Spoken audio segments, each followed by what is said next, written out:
Bharat Ratna doctor Bhimrao Ambedkar को कोटि कोटि नमन। ये कार्यक्रम डॉक्टर भीमराव अंबेडकर के जीवन पर आधारित है, जहां भारत की जनता के प्रति उनके योगदानों को पूरी सजगता से चित्रित और रेखांकित करने का प्रयास है। कार्यक्रम में दिखाई गई घटनाएं लब्ध पुस्तकों से ली गई हैं। इस कार्यक्रम के जरिए चैनल की ओर से एक विश्वसनीय, सजग और सकारात्मक प्रयास है कि डॉक्टर बाबा साहेब भीमराव अंबेडकर के जीवन की संघर्ष यात्रा एवं गौरव गाथा पूरे आदर के साथ घर घर पहुंचे और उनके योगदानों से सभी संपूर्णता में परिचित और आह्लादित हों। भीमराव, कैसे बकवास सवाल कर रहे तू? हाँ, लोगों के लिए ये बकवास सवाल ही होंगे। अगर उससे पूछो जिसने वर्षों तक बिना साथी के जिया हो, उससे ज्यादा अकेलेपन का एहसास और किसे होगा। और जानते हैं ऐसा हमारी जैसी औरतों के साथ ही क्यों होता है? वो आपके द्वारा बनाए गए इन्हीं कायदे कानून के वजह से, जिसमें पुरुष को तो बार बार अपनी जिंदगी नए तरीके से शुरुआत करने की आजादी है, लेकिन औरत अगर एक बार जिस खूंटे में बंध गई, फिर मरते दम तक उसी खूंटे में बंधी रहती है।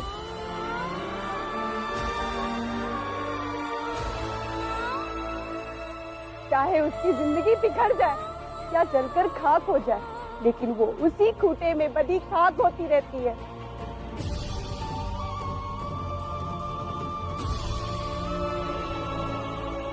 ओ दीपक की माँ, पागल हो गई हो? लाज शर्म सब बेच खाई है, बहकी बहकी बातें कर रही हो। सही कहा जीजाबाई, अगर कोई औरत बोले तो उसे लाज और शर्म के नाम पे चुप कराया जाता है। औरत भी तो इंसान होती है। जब उसे कोई ये पूछने वाला ना हो, तुमने खाना खाया, बीमार होने कोई दवा लाने वाला नहीं, हाथ पकड़कर साथ चलने वाला ना हो, और जब ठंड लगे तो कोई चादर उड़ाने वाला ना हो, तो जीना बहुत मुश्किल हो जाता है।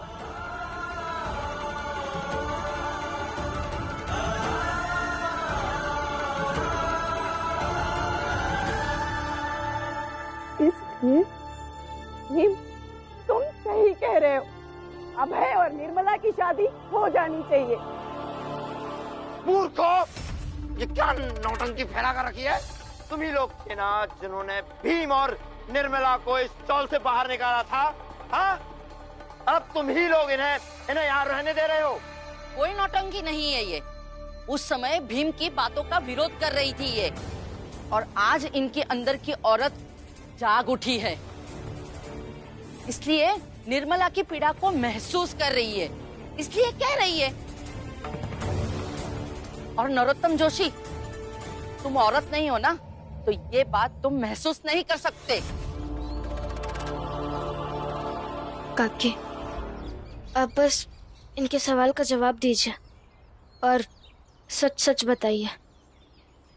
किस पत्नी को पति की याद नहीं आती? और एक बार नहीं, 1000 बार वो सपने में आए थे। मैंने हाथ पकड़ के उन्हें रोकने की कोशिश की, लेकिन सपना टूट गया और वो चले गए। मन मरया ममता मुई, जह गई सब छूटी, जोगी था सो रमी गया, आसनी रही विभूति। काकी, सोचिए, 23 सालों से जो सपना आप देख रही हैं, जो कभी पूरा नहीं हो सका, आज निर्मला जी के जीवन में वही सपना सच होने जा रहा है।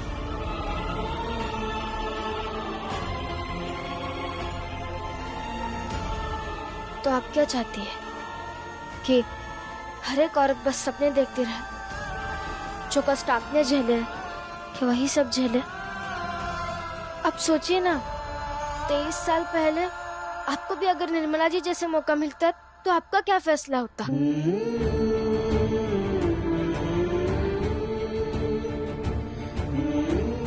हाँ, मान जाओ, हो जाए तो निर्मला और अभय की शादी।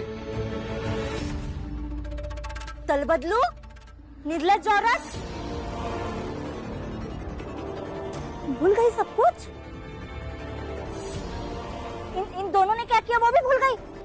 जीजाबाई, दीपक की अम्मा एक बात तो सही कहत रही कि औरत जब भी सच बोलत है उन निर्लज्ज कही जात है। लेकिन अफसोस की बात ये है कि तुम खुद एको औरत होके मर्दों के बनाए हथियार से औरतन पे ही वार करत हो। लेकिन आज जो भीम कर रहा है ना, उसके लिए बहुत हिम्मत चाहिए। कि बहुत अच्छा लगा कि एक औरत शर्म के मारे अपने मन की जो इच्छा कभी कहो के सामने ना ही कह पात है, भीम का समझत है और बाकी सबके भी समझाए की कोशिश करत है। इसलिए हम तो भीम के साथ। और जीजा भाई, ऐसा नहीं है कि हम भीम के हर फैसले में हमेशा उसके साथ हैं, लेकिन आज भीम जो कर रहा है वो एकदम सही है, इसलिए हम भीम का साथ देबे। निर्मला और अभय की शादी जरूर होए के चाहिए। प्रिया, तो चुप रहेगी? चोको, सवाल औरतों के भविष्य का है, इस पर औरत बात नहीं करेगी तो क्या तुम लोग करोगे? औरतें ही बात करेगी ना। तुम मर्दों ने अपने जीवन में अपने लिए सारे रास्ते बनाए हैं, और हम औरतों का क्या? अगर औरत विधवा हो गई तो उसका सारा जीवन उसी विधवा नाम की दुर्घटना के साथ खत्म हो जाता है। और ये सब तुम लोगों ने बनाया है, क्योंकि तुम लोग नहीं चाहते कि औरत आगे बढ़े, इसलिए हमेशा सबके सामने उसे नीचा दिखाने की कोशिश करते हो। औरत की ताकत से डरते हो तुम लोग।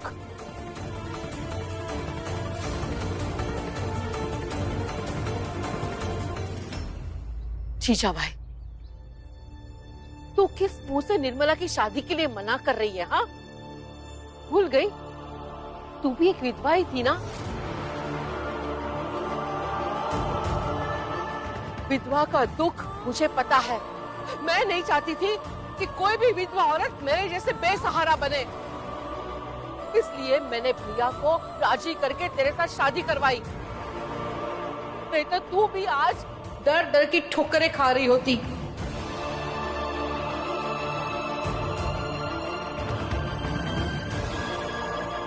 एहसान फरामोश तू है, लाज शर्म तुझे आनी चाहिए जीजा भाई।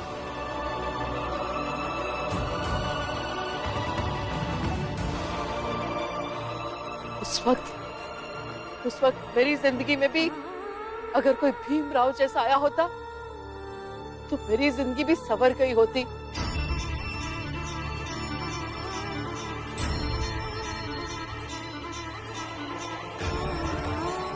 निर्मला नसीब वाली है, उसे आगे बढ़ने का, जीवन में खुश रहने का, शादी करने का पूरा हक है।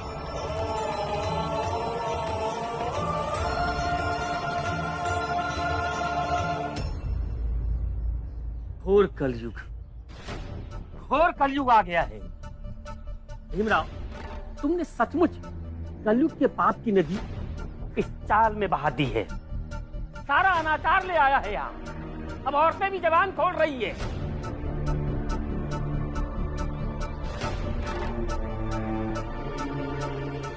काकी,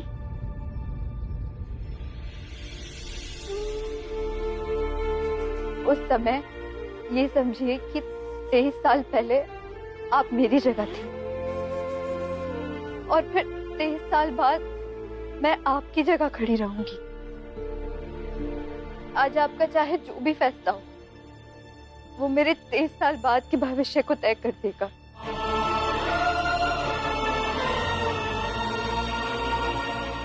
तेईस सालों से जो सपना आप देख रही हैं, जो कभी पूरा नहीं हो सका, आज निर्मला जी के जीवन में वही सपना सच होने जा रहा है।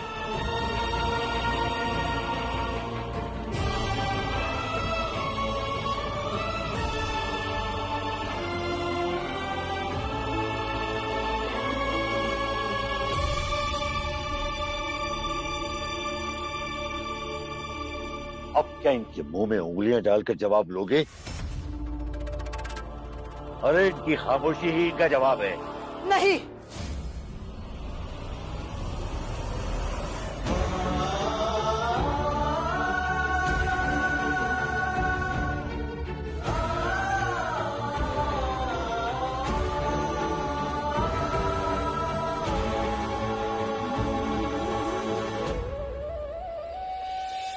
बाबा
इन लोगों को करने दीजिए शादी।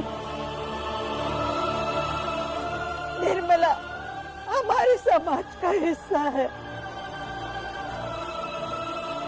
ये सोचे तो सारी समस्या खत्म हो जाएगी। कर लेने दीजिए इनको शादी।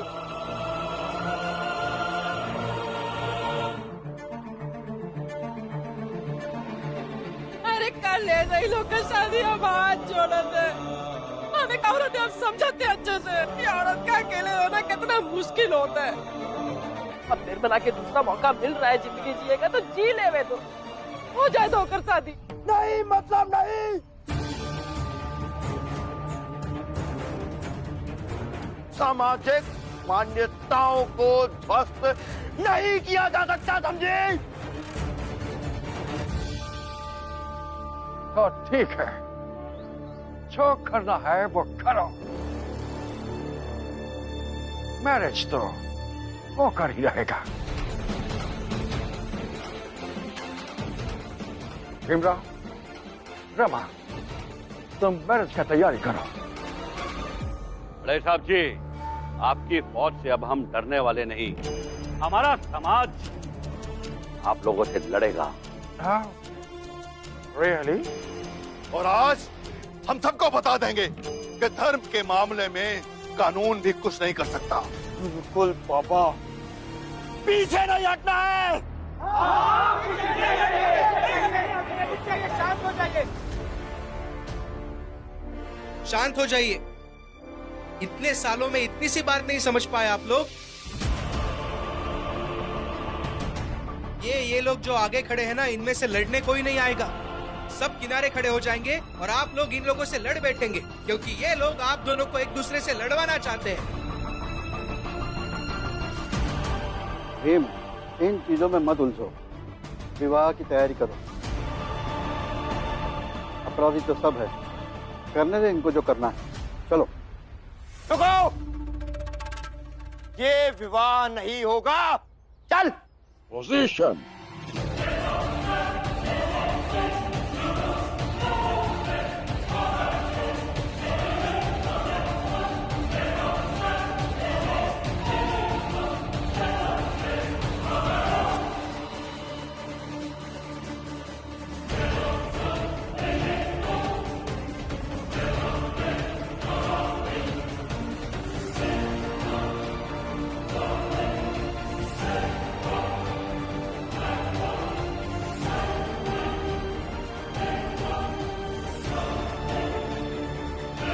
Go back, Naruto.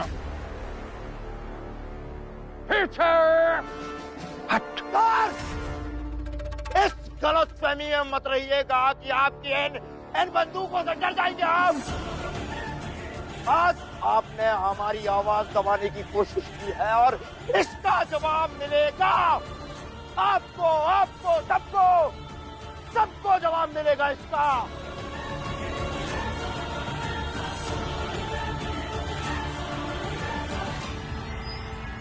अभी तो हम जा रहे हैं, लेकिन लौटेंगे, लौट कर सबको इसका जवाब देंगे।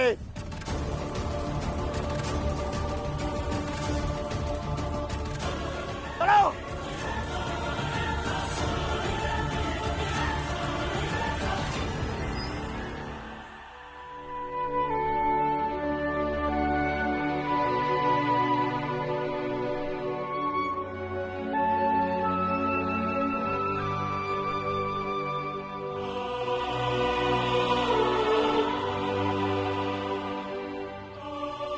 चलिए शादी की तैयारी करते हैं।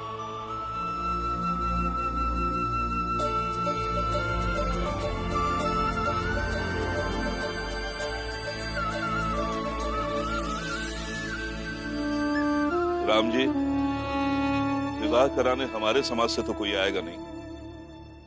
आप उसी को बुला लो जो आपके चाल में शादी करवाता है। लेकिन शादी होगी बड़े धूमधाम से।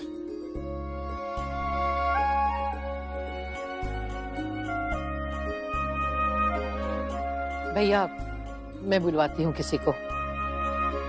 लेकिन रमा, निर्मला जी को और अभय जी को विवाह के लिए तैयार भी तो करना होगा। लेकिन दोनों को तैयार कैसे करेंगे? शादी के कपड़े तो है ही नहीं हमारे पास।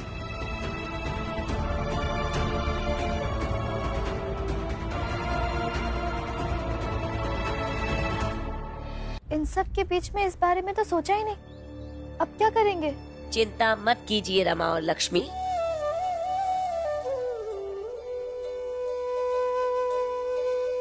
तुम लोगों को चिंता करने की कोई जरूरत नहीं है। हम कपड़े लेकर आए हैं। रमा और लक्ष्मी, हम लोग मिलकर निर्मला को तैयार करेंगे। और हाँ, मैं आप दोनों के लिए भी कपड़े लाई हूँ। आप लोगों के बेटे का विवाह है, आप लोग भी तैयार हो जाइए। चलो रमा और लक्ष्मी, हम लोग निर्मला को दुल्हन बनाते हैं। और मैं अभय जी को तैयार होने में मदद करता हूँ। आइए अभय जी। आओ बेटा। आइए। चलिए।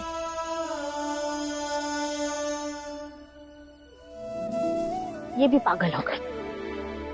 आए, आपके लिए तो सब पागल है। भीमभा और रमा की लड़ाई में उनका जो भी साथ दे वो सब पागल है। लक्ष्मी, आप सब शादी की तैयारी कीजिए, मैं चलता हूँ।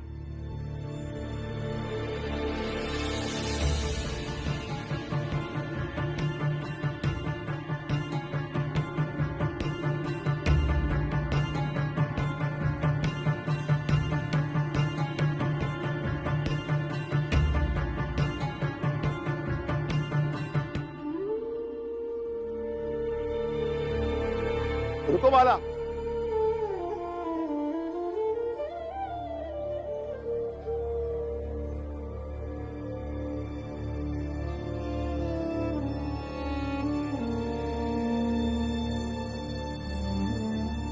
बाला, आज तुमने भीम की रक्षा की। उसके लिए एक बाप होने के नाते धन्यवाद कहना है। भीम सिर्फ आपका बेटा ही नहीं, मेरा भाई भी है, और उसका ख्याल रखना मेरा कर्तव्य है। पर कर्तव्य के बदले धन्यवाद तो नहीं दिया जाता ना। वैसे देखा जाए तो तुम्हारा सिर्फ छोटा भाई नहीं, बल्कि एक पत्नी भी है और एक कर्तव्यनिष्ठ व्यक्ति अपने हर कर्तव्य को निभाता है। इसलिए मुझे ऐसा लगा कि आज तुमने इनके लिए जो किया वो कर्तव्य कम, एहसान ज्यादा है, और एहसान के बदले धन्यवाद तो बनता है। ये तो तुम भी जानते हो। नहीं जानता, कुछ नहीं जानता मैं। आपको मुझे सिर्फ जलील करना होता है। कर लिया, कोई भी बाप अपने बेटे को जलील नहीं करना चाहता। मैं बस यही कह रहा हूं, बड़ा और महान व्यक्ति वही बनता है जो पहले खुद के प्रति अच्छा हो, अपने परिवार के प्रति अच्छा हो, और परिवार में पत्नी भी आती है। बाबा, मैं ना तो महान हूं और ना ही बनना चाहता हूं। और रही बात मेरी पत्नी की, तो उसके साथ मैं जैसे हूं ठीक हूं। आपको उससे क्या मतलब है? आप जाइए, अभय और निर्मला की शादी करवाइए।